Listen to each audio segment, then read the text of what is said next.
Hi, thank you. Thanks to everybody being here with us, even if we are at the end of the day in some way. I'm Paola Scarpa. I work for Google. I'm a director for a business unit in Italy, but on top of that, my 20% job is also I'm in charge of EMEA Women at community. So this is why when we met together with Chiara, it was 2 years ago, I guess, and we started talking about what we can do together for women. We decided that as a Google, it was important for us to lead this Women in STEM Daring Circle. The reason is the following. Working in a digital environment, what we realized is that thanks to the platform and the technology, all the new jobs will be in some way STEM related. It's important that all the people around have this kind of skills coming from maths, technical studies, whatever. And our idea is to provide the same opportunities to both women and men. Unfortunately, when we start looking at the stats, we realize that this is not the case, especially for women.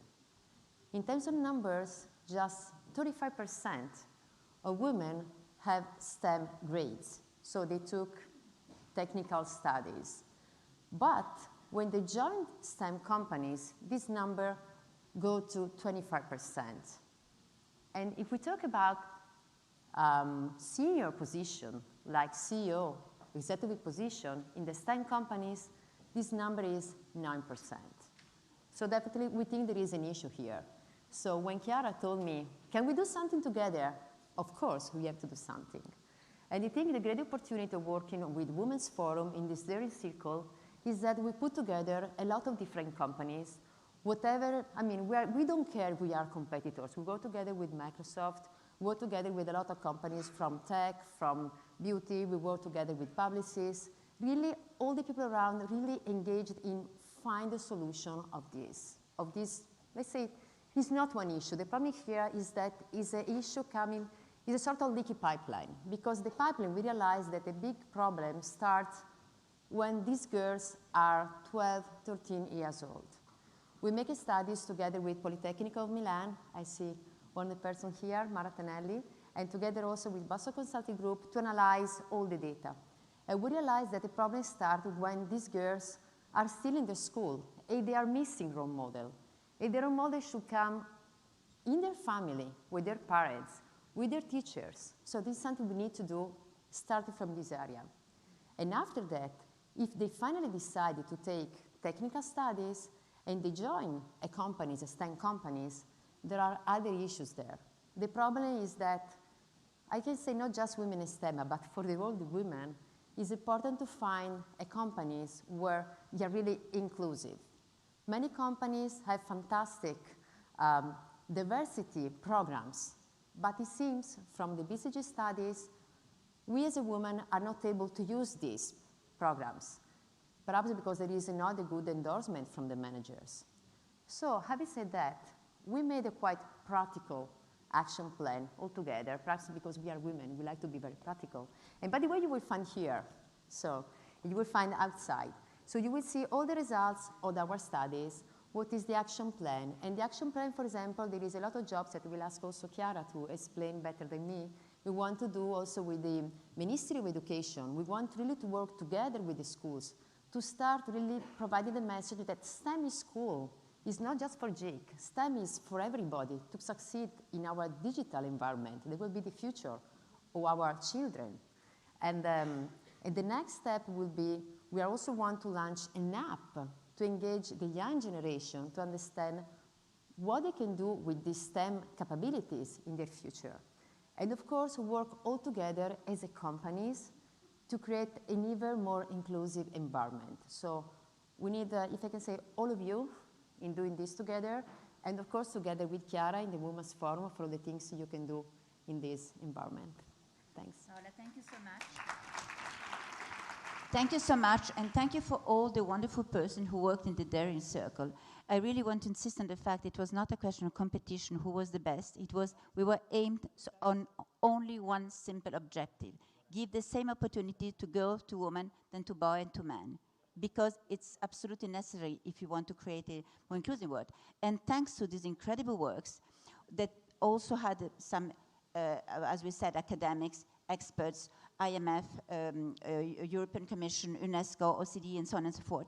We also mixed all these competences, and that gave us a background. They gave it to the Women's Forum the possibility to be very, very active during the G7, where the stakeholders were there, to decide what should be done to reduce injustice. And we said, if you really want to reduce injustice, there is only a simple way. Give the same tools, give the same assets, give the same expertise to everybody. Like that, we can be part of those who transform the world.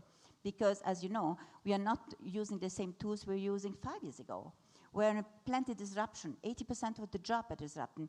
80 million jobs have been created in the last 5 years in new technologies. Where are the women? Where are the women? I mean, I'm just seeing Lenovo, who has been a pioneer for that here in France. We have absolutely to give the same opportunity. Then what we are doing, we discovered during this very, very passionate and interesting daring circle that we have to work during the life, starting at 5, 6 years old. But then it's not the girls who decide. Who decides? The parents.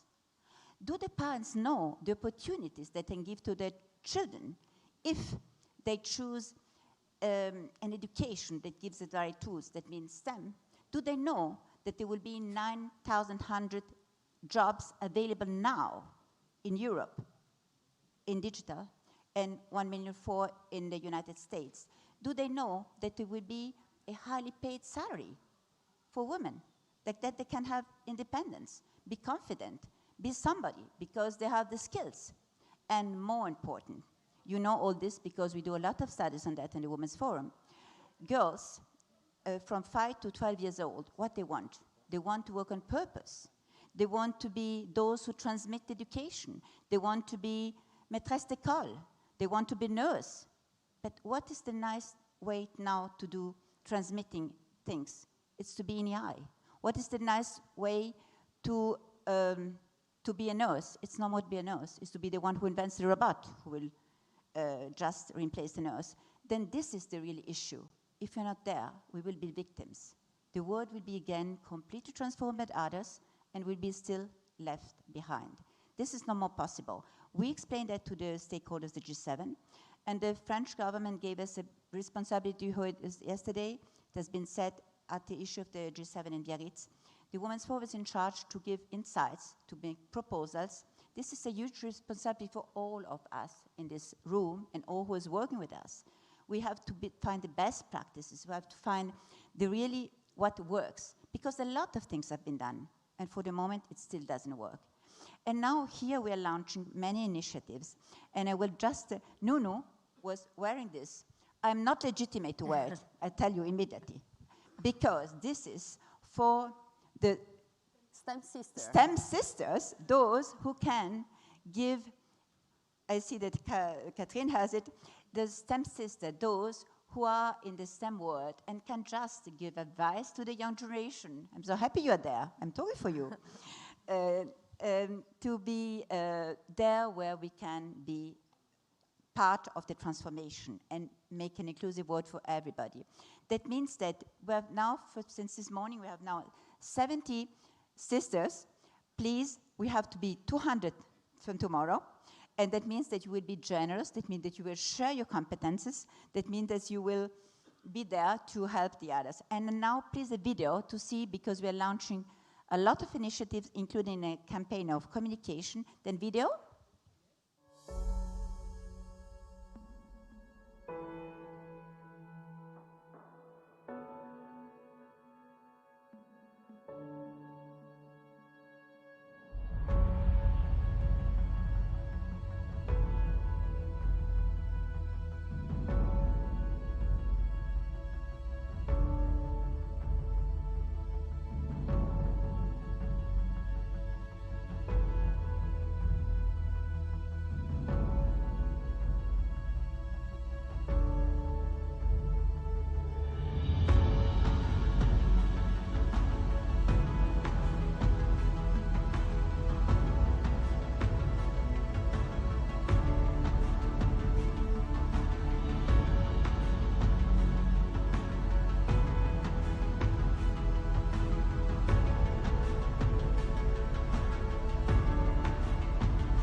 finally,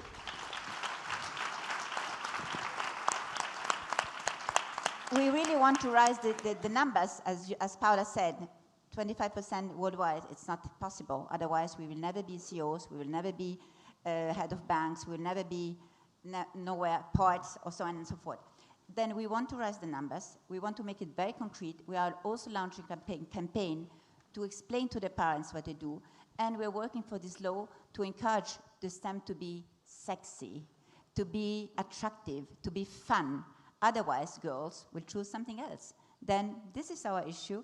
And now we leave the floor to our wonderful panel that will, and thank you so much, Paola, for all you do. And thank you for all the people involved with the Women Force to make things happen. Thank you so much. Thank you very much. Thank you. Paola and Chiara, the architect of the Women in STEM. So now, I wanted to give you a proper introduction. Please join me in welcoming Nadjia Yousif and her panel. Thank you. Thank you, Sophie, and thank you, everybody, for joining us here. We posit that all jobs are STEM jobs. And joining me to discuss what that can mean for the urgency around inclusion in STEM throughout the pipeline are a set of individuals who have remarkable impact in this space, both as individuals and representing their organizations. Let me briefly introduce, starting from the far left, Mariam Abdullahi, who is the Director of Android Partnerships for Google Africa, Bev Crair, who is the Vice President of Product Development and Quality at Lenovo, Christiane Ferral-Schull, who is the Président du Conseil National des Barreaux, which is the National Bar Association, and Andreas Schlecher, Director for Education and Skills at OECD. Thank you very much for joining me here.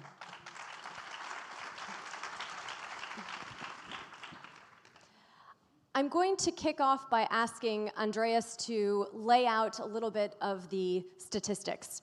Now, we have positioned that all jobs are STEM jobs, and we would love if you could walk us through what that change actually represents, and maybe understand a little bit why we're talking about it here at Women's Forum, due to the skills gap that we see on various social dimensions. Yeah, you know, I don't think everybody needs to become an engineer or work with a lot of very specific scientific knowledge, but simply you don't get very far in this world if you can't think like a scientist. No? And actually, you know, we're all born as STEM experts. You know, if you have a 3-year-old daughter, she's going to question everything you're going to tell her, and she is going to experiment with everything that gets into her way, and you know, if she's succeeded with something, she will be telling all the world about it, you know, like real scientists do. But from that day forward, we do almost everything to drive that interest out. And I'm not just talking about skills. It's also a big issue around mindset. That's where we see even bigger gaps. Nah? And when you look, for example, when we test students, you know, schools have done a pretty good job in getting boys and girls on an equal platform, you know, science and maths and so on. But when you ask young people, would you want to become a, you know, work in technology? The share of boys aiming for technology jobs is 7 times as large as the share of girls.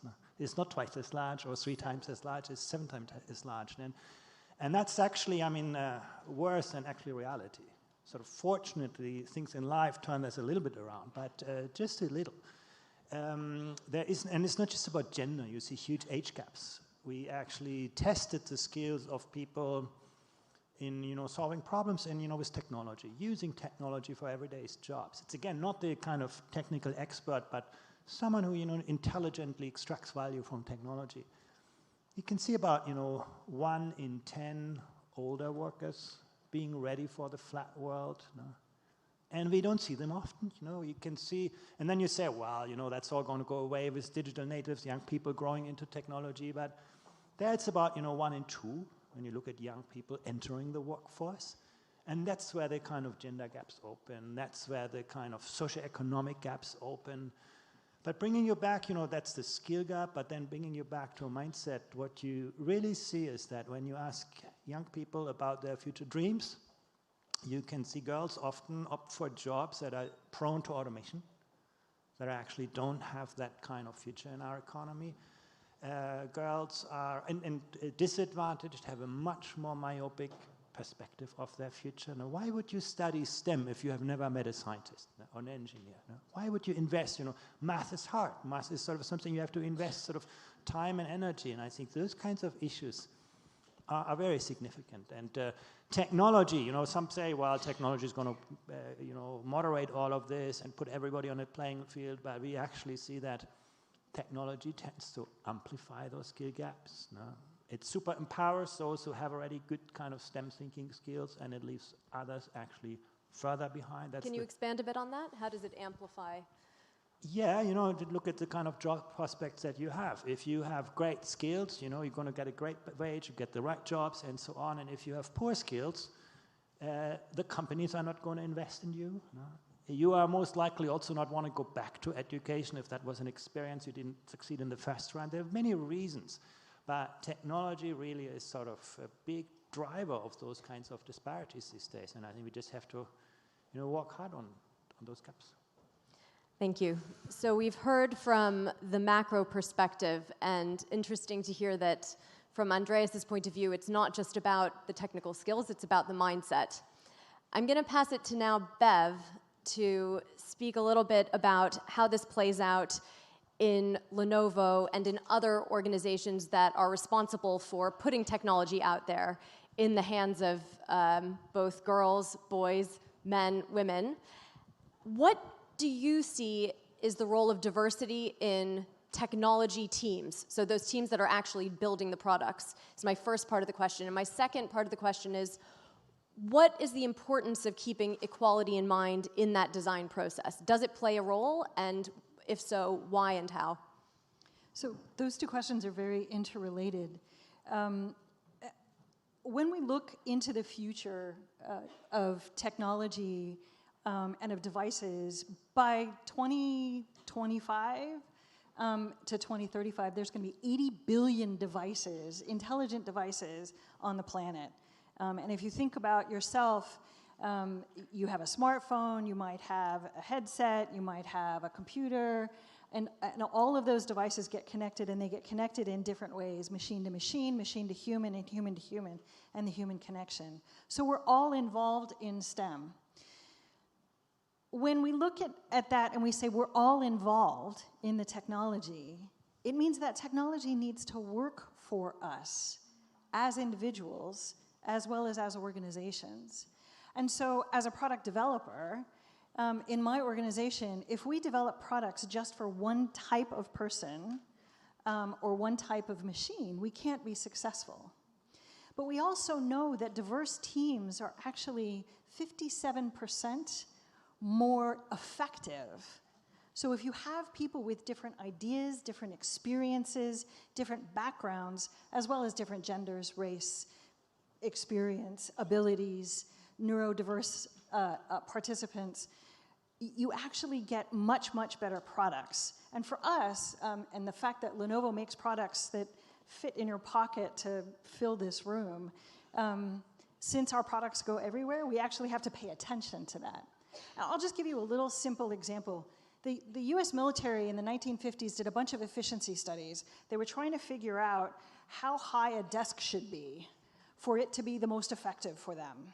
And so in the United States, our desks, literally most of our tables and desks at our workplaces are a certain height. It's just a standard height. That's what happened in the furniture industry. Well, it turns out that most men in the military that they were doing this efficiency study were 5'10". Now, I'm not 5'10", and I have carpal tunnel syndrome because I am not 5'10", right? And so just the sheer background of not having a diverse set of people doing these efficiency studies in order to come up with an effective desk. That's not technology necessarily, but it's the mindset, to go back to Andreas's point, about how do we include people and perspectives that are very different in order to create much better products. So what you're saying is that by having less diverse teams, we actually are limiting the potential of society at large, because the products and services are designed for only a subset. we will come back to that. Christiane, you work in law, you have done, and are in a very senior leadership position now, overseeing what training, development, and learning means for the legal profession. My question to you is, has the penny dropped? Has the industry changed with the rise of digital technologies, both to be used, but also to provide legal advice on? And do you see women in particular getting a different outlook on that? And do you see that they're getting enough training, learning, and exposure that is needed for them to ride that wave? Well, you know that the rule of law is everywhere. So what is important is not for lawyers to know the rule of law, but to apply it in the context. What is important is to speak the same language of our client's language, understand the tools, understand what we're speaking about. You cannot handle a problem linked to bitcoins if you don't know what you are talking about. Of course, we are in a society today where technologies are everywhere. So we need to be trained. We need to really master the tools themselves and to be trained.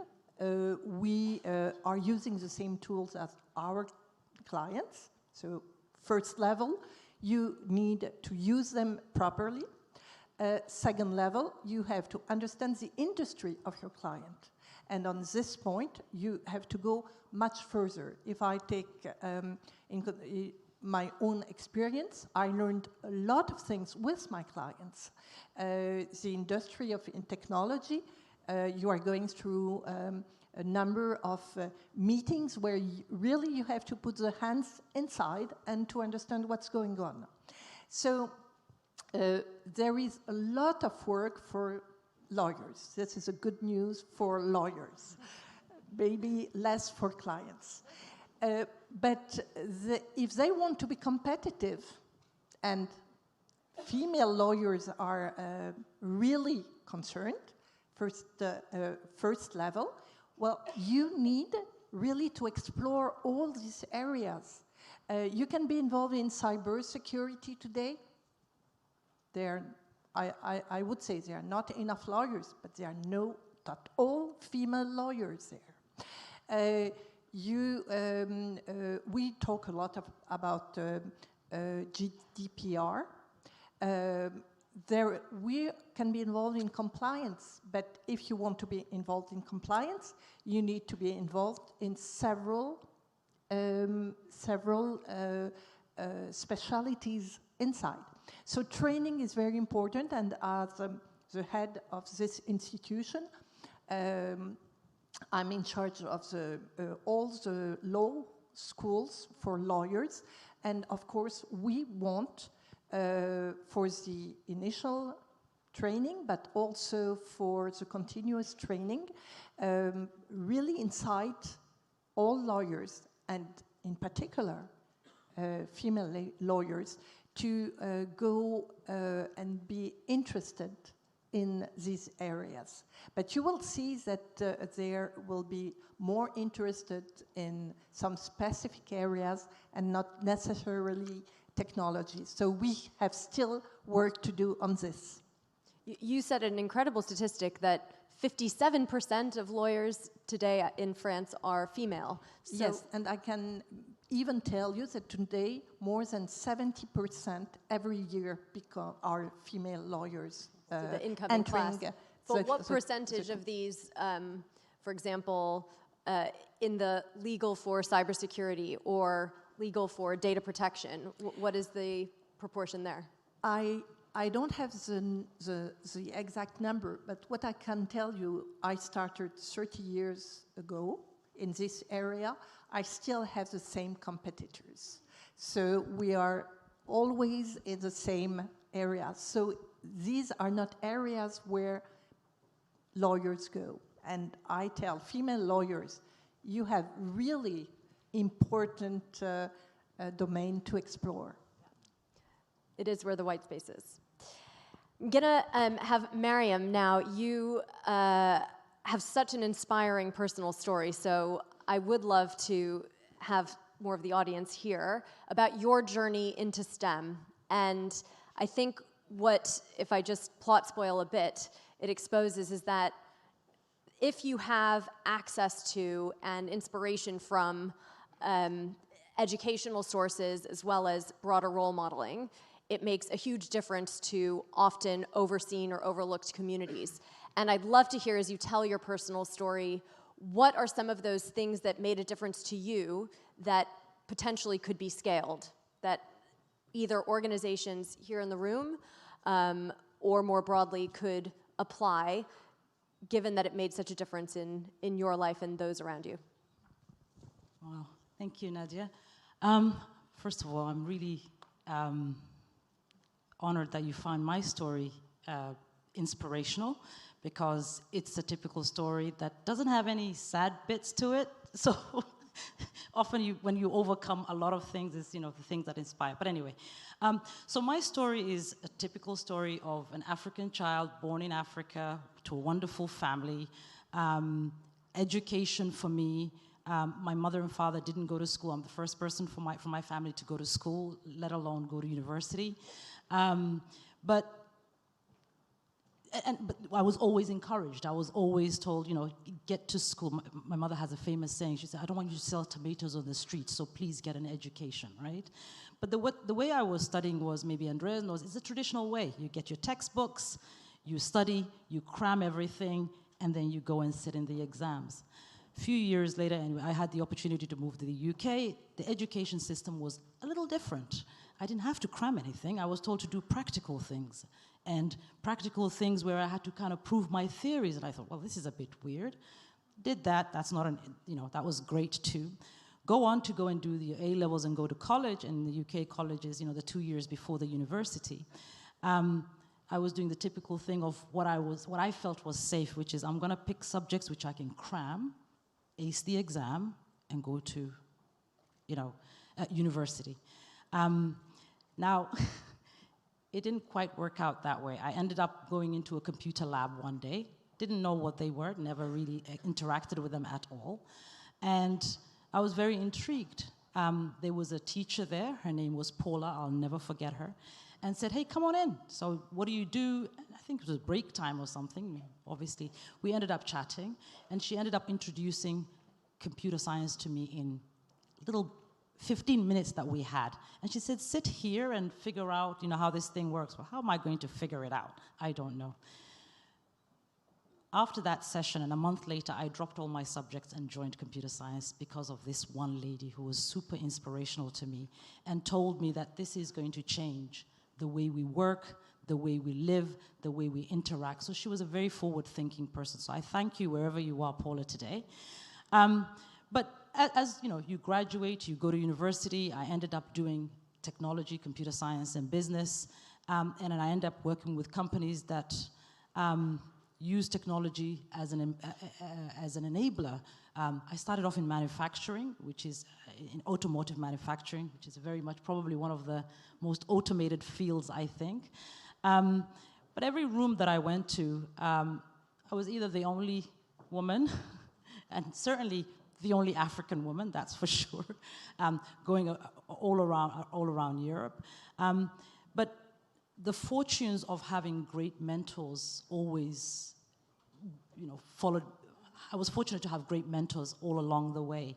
My first boss was a great inspiration, and so on and so forth. I was very fortunate to have those. So mentorship and being intentional, you never know the impact it has on somebody's life, and how that person could actually pursue something they're absolutely passionate about. So fast forward to today. I have a team today, and the team that I have is 70% women. And the leadership team that I belong to, thank you. 70% women, and the leadership team that I belong to is 50% women. And you're like, okay, well, diversity is working. This is absolutely really, really great, And are we doing the right thing? But I specifically, and I'm new to Google, by the way, so I'll show some vulnerability. I'm fairly new to Google. But I chose the job that I do today for one specific reason, and that is it puts access in the hands of everyday people around the world. Android is an operating system that powers smartphones and tablets and other form factors. But particularly for me, it was smartphones. And in the continent of Africa, which is the continent where I work and I run the business for, I want that smartphone to deliver the Paulas and to be able to say, to show young people and their parents, they should not be scared of technology. They can find people who sound like them, who look like them, be able to pursue a career in STEM and fuel the passions they have, whether you're an artist, whether you're a fashion designer, whether you are an engineer, but it fuels all of those passions, and it helps them and able to follow those passions. So that is why I am where I am today. So I deliberately chose this job because it gives me an ability to remember that day and be able to deliver solutions that puts it in the hands of many other younger Mariams in the world.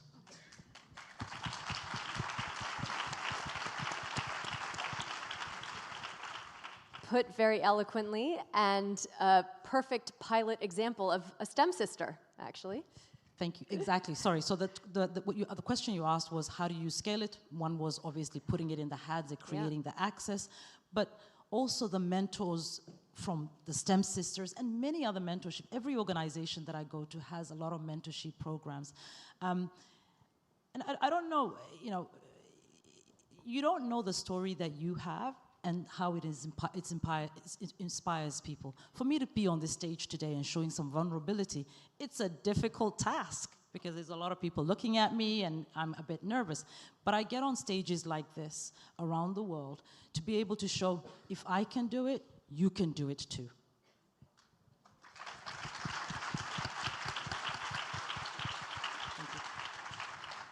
So, as we consider that all jobs are STEM jobs, the importance of education and focus, for you it was lucky to happen at the college years. For others, we've looked at the statistics, and boys and girls are equally successful at young ages in topics like math and science, but boys begin to outperform later in middle and high school. Now, there could be unconscious bias built into those grading systems, and there could be opting out that's happening. But I think there is something to be said about what organizations, corporates, and individuals can do to stymie that flow and to improve the performance. So my question now to the panelists are, firstly, what are some of those other ideas about how organizations can make a difference to girls in particular to have access and inspiration and improvement, sustained improvement in STEM topics so that they don't opt out? Maybe some examples from Bev, your experience? So lots of experience here. I think I've been in the industry way too long and doing this way too long. But at Lenovo in particular, we are reaching out to high school students and engaging high school students as interns in our programs. A lot of times we get well, they don't have any computer science background. How are you actually doing anything with them? Well, it turns out that high school students are actually pretty smart, and they learn a lot with our programs. So we have the high school students as well as internship programs, as well as the programs that we have for continuing education at Lenovo. I think the other thing that's really important is sponsorship. It turns out that 95% of women like myself who go into STEM can typically point to, very often it's a male role model, not a female role model, but in your case it was obviously a female role model. But 95% of us can actually point to a male role model in our high school years who looked at us and said, of course you can do science and math. What makes you think you can't? And that individual support makes a huge difference. So from a sponsorship perspective, Organizationally, I think what we need to be able to do is include our male allies, dads, brothers, friends, and engage at that level as young as middle school and high school, so that girls also see themselves in that space. Yeah. And for you, Andreas, you look at the role of governments, educational systems, schools at all levels. Do you have any specific observations about what is working to encourage girls from a more, I guess, public sector intervention perspective? Yeah, I think actually Maria made this point really well. STEM is not so much about teaching, but about learning. And schools typically are very good to keep students inside and the rest of the world outside. And that's why I think what you mentioned, Bev, to bring sort of industry, companies in contact with schools, I think is really, part of the answer. And we see some really good examples of this around the world. The only point I want to make to you, we have lots of companies doing this with high schools, and it's way too late. By high school age, most people have made up their minds. And if you haven't invested in STEM from the early ages, you lost the plot, really. I think that's the sad part of this. So I think really getting into primary school is the answer. And what I should also say, in primary school, most education systems are doing a great job. Actually, for most people, STEM are the favorite school subjects in primary school age. Now, people deny that later on, but it's true. And it's about experimenting, understanding how the world works. It's really doing something rather than, but then in high school, it becomes a world of formulas and equations that has nothing to do with STEM. And again, I think we can't blame teachers. They live in that abstract world, but I think bringing, the world into schools and connecting those worlds of learning and the world of working very, very early on. And it's simple to do. You can ask people, would you donate 2 hours of your time per month to explain your own job to children in school, and actually you'll find thousands of people willing to do this, and that is what changes mindsets and attitudes in the early ages.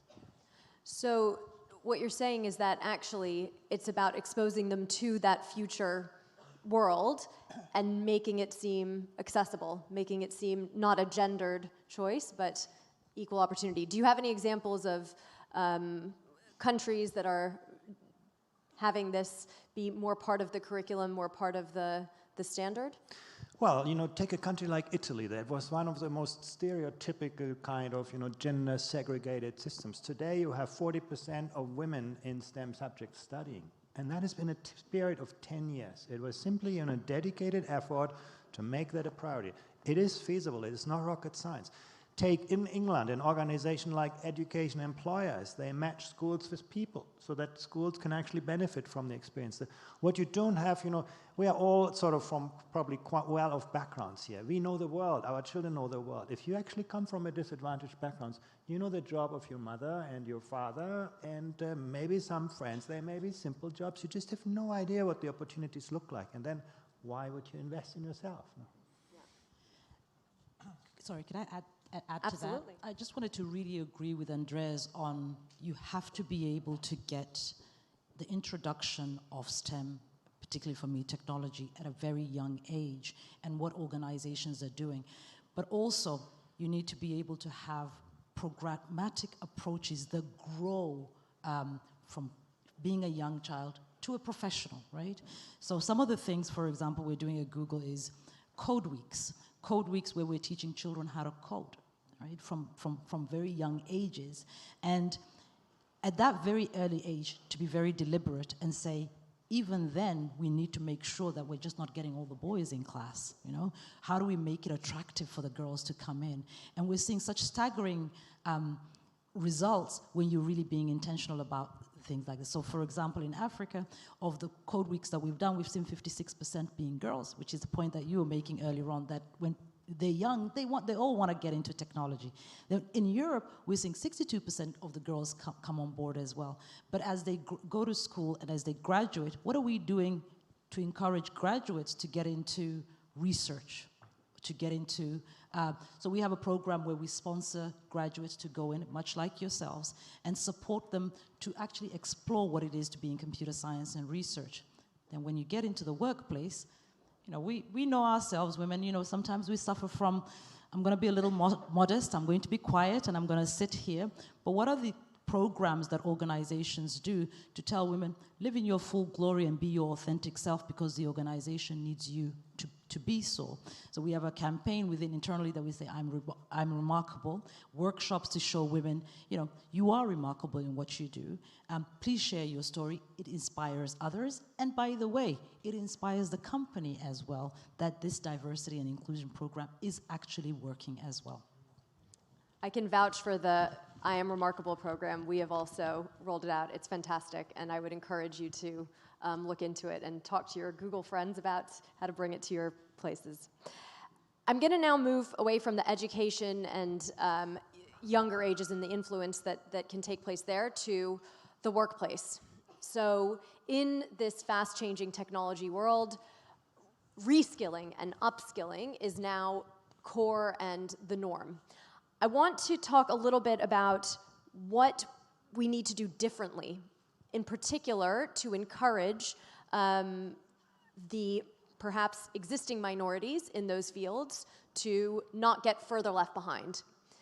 I'm going to maybe start with you, Christiane, to expose a bit about how we rethink education and reskilling in the professional context that in a way does not further the digital divide. I think that we must encourage innovation, competition on these ideas. In our schools, for example, we have this kind of competition, inviting young students, young lawyers, to work on new ideas, and on it can be on gender equality, it can be on any other ideas, but encourage them to think differently. And we are today in a society where experience can go both ways. We can learn a lot from young people. So we must also change our way of thinking, and they help us for this. So I think that this is a way to change mentality. Then inside our firms, of course, we have the input. We are in interaction with our clients all the time. So being in this interaction, we can see that our clients ask us quite often now to demonstrate that we are respectful of the gender equality in our firms, or that we're using this kind of databases or specific tools. We can see that we are some way challenged all the time. We could imagine to challenge also clients. We can challenge everybody. In fact, we are today in an interesting situation where everybody can challenge everybody. So this is a way to improve and to go ahead. It strikes me, I mean, we've done research that shows, at BCG, we've done this research that shows that actually many of the jobs that are going to be automated in the future are disproportionately held by women and also other minority groups. As we think about reskilling, as we think about also the other demands that when you look at a woman in the workplace exist, is there anything completely innovative that we need to do? Is there something that you've seen from our panel that organizations are doing to make that leapfrog, really, to change? Because if we just keep doing as we've been doing, we will not get very far. So I just want to point out the report that's just come out. It's called Daring Circles, Women in STEM.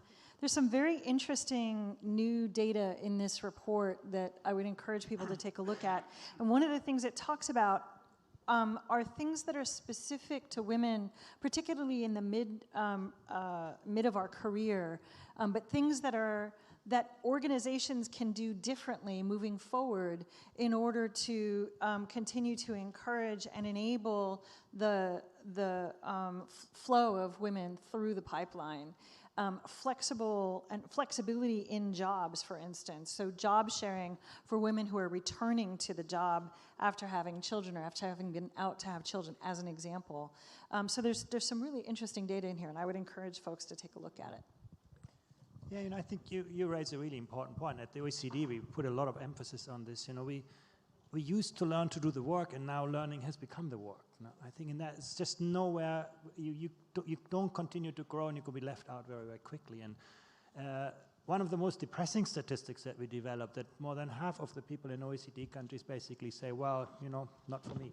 It's interesting, but it's not just about opportunities. It's also that people associate learning with getting a degree, a qualification. We have this very rigid kind of certification systems, and part of the answer lies in giving people a lot more ownership over what they learn, how they learn, when they learn, where they learn. Learning at the workplace, I think, is a very, very powerful driver for success, where you do have systems that integrate learning and working.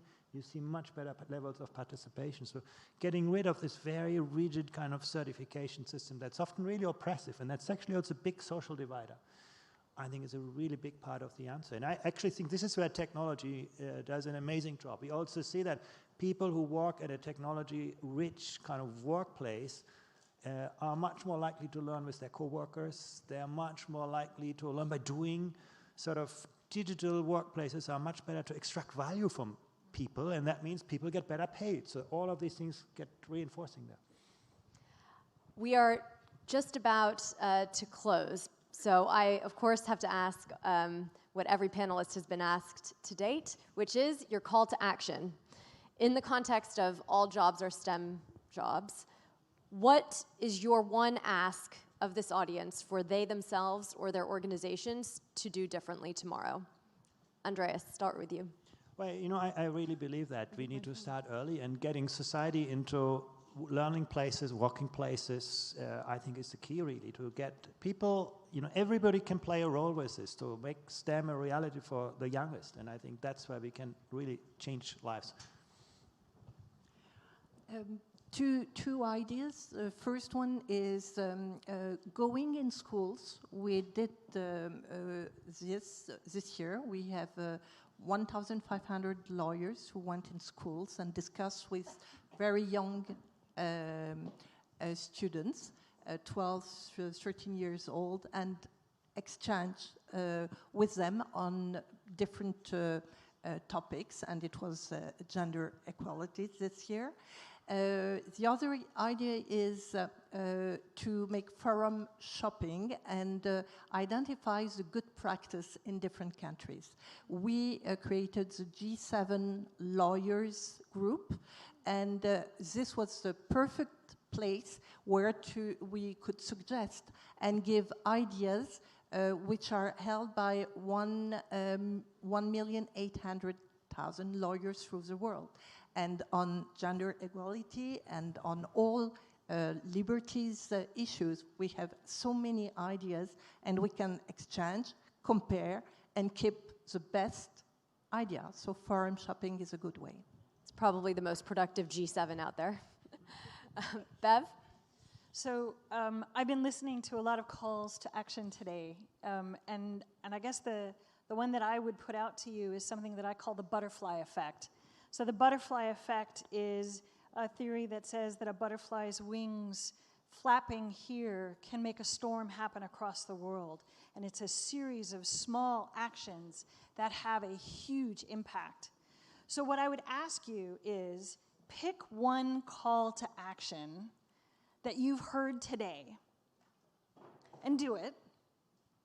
And then bring somebody else along, so that the action is not just yours, but that you're actually enhancing and empowering and enabling that action to create butterfly wing impacts way further than you.